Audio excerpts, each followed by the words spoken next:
Donc avant le démarrage du deuxième tour de jeu, par exemple, le plateau peut ressembler à cela. Donc certains joueurs ont modifié leur carte activité en changeant de mode de conduite. Et donc vous avez les unités de temps qui sont positionnées si nécessaire donc, sur ces cartes. Donc le deuxième tour se déroule et ensuite vient bien sûr la fin du deuxième tour, les débats comme à la fin du premier tour et éventuellement de nouvelles décisions pour faire évoluer leurs activités.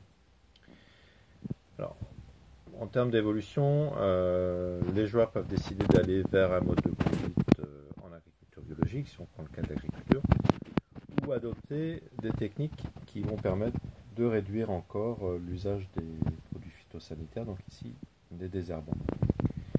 Donc en fait, chaque joueur, ici par exemple c'est un agriculteur céréaliculteur, dispose de ses cartes en main. Donc chaque carte précise le type d'action qu'il peut conduire pour avoir une action, donc soit sur la quantité d'herbicides qu'il va pouvoir ou devoir utiliser, soit des dispositifs, par exemple ici haies et bandes enherbées, qui vont permettre de neutraliser des herbicides qui seront entraînés par ruissellement pour éviter que ces herbicides se retrouvent dans l'eau.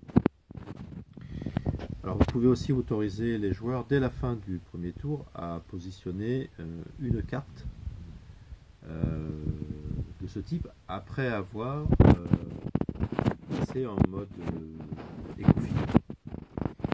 Le passage par le mode éco-phyto est de façon obligatoire avant de pouvoir jouer ces cartes.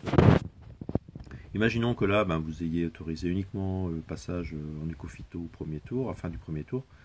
Et à la fin du deuxième tour, vous leur donnez la possibilité, donc en limitant éventuellement les changements à un changement, 2 changements par joueur ou une par carte terrain, ou en considérant que ce sont des joueurs qui sont les contraintes, qui vont limiter les changements.